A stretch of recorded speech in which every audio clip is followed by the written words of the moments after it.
Regardez autour de vous. Dans un monde de vitesse, de stress et de quête incessante, une philosophie millénaire propose une échappatoire, non pas du monde, mais de la souffrance qu'il engendre. Comment un seul homme, il y a 2500 ans, a-t-il pu développer une sagesse qui résonne encore auprès de centaines de millions de personnes? Bienvenue, ce documentaire explore le bouddhisme.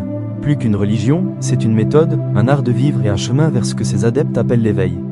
Nous allons décortiquer ses fondements pour comprendre qui était le Bouddha, quelles sont ses 4 nobles vérités, et comment appliquer cette sagesse à notre vie moderne. Partie 1, l'homme derrière la légende. L'histoire commence avec un homme, pas un dieu, Siddhartha Gautama. Né prince au Népal actuel, il était destiné à une vie de luxe et de plaisir, protégé par son père de toute laideur et de toute souffrance. Mais la vérité a fini par frapper à la porte. À 29 ans, lors de 4 rencontres décisives, Siddhartha découvre la réalité du monde, la vieillesse, la maladie, la mort, et enfin, un ascète serein. Cette prise de conscience le déchire. Comment vivre dans un monde où la souffrance est inéluctable? Il quitta son palais pour une quête spirituelle rigoureuse. Après des années de jeûne et d'ascèse, il réalisa que l'extrême renoncement n'était pas la solution. Il s'assit alors sous un arbre, l'arbre de la Bodhi, avec la détermination de ne pas bouger avant d'avoir trouvé la vérité.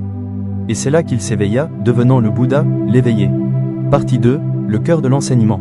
Le premier sermon du Bouddha est le socle de toute sa doctrine, les 4 nobles vérités.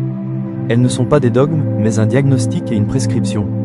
Premièrement, la souffrance existe, dukkha. C'est la nature insatisfaisante de l'existence. Ce n'est pas seulement la douleur physique, mais l'insatisfaction de ne pas obtenir ce que l'on désire, ou de perdre ce que l'on possède. Deuxièmement, l'origine de la souffrance est le désir ou l'attachement, samudaya.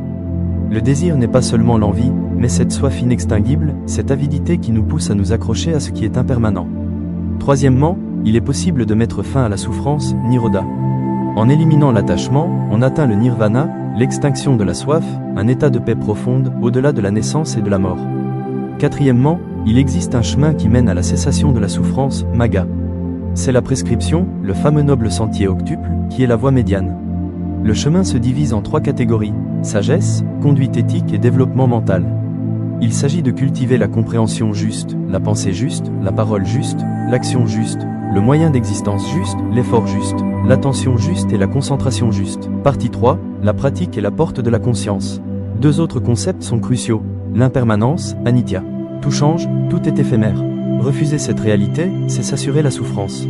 Le non-soi, anatta, explique qu'il n'y a pas d'ego permanent et séparé. Et enfin, le karma, chaque intention, chaque action, entraîne une conséquence. Ce n'est pas une punition divine, mais la loi naturelle de cause à effet qui influence le cycle de la renaissance. Le cœur du développement mental est la médiation. Que ce soit la méditation de pleine conscience, observer le moment présent, ou la méditation de la gentillesse bienveillante, metta, elle est l'outil pour entraîner l'esprit à reconnaître et à déraciner l'attachement. Globe terrestre partie 4, les 3 grandes écoles. Au fil des siècles, le bouddhisme s'est propagé et diversifié, donnant naissance à 3 grandes écoles. Elles partagent les mêmes fondements, mais diffèrent dans leur pratique. 1. Le Theravada, ou véhicule des anciens, dominant en Asie du Sud-Est, se concentre sur l'idéal de l'Arhat, celui qui atteint l'éveil pour lui-même, en suivant scrupuleusement les textes anciens.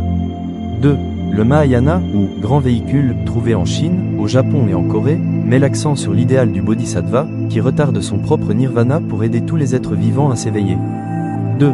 Le Vajrayana, ou véhicule de diamant, souvent associé au Tibet et au Dalai Lama, utilise des techniques rapides comme les mantras et les rituels pour atteindre l'éveil en une seule vie. En conclusion, le bouddhisme n'est pas une destination lointaine, mais un chemin à parcourir pas à pas. Il nous enseigne que la clé du bonheur réside dans notre propre esprit, non pas dans le monde extérieur. Il nous invite à l'introspection, à la compassion et à une attention constante à l'impermanence de toute chose. Si cette exploration a éveillé votre curiosité, le Bouddha vous inviterait à faire une chose simple, essayez.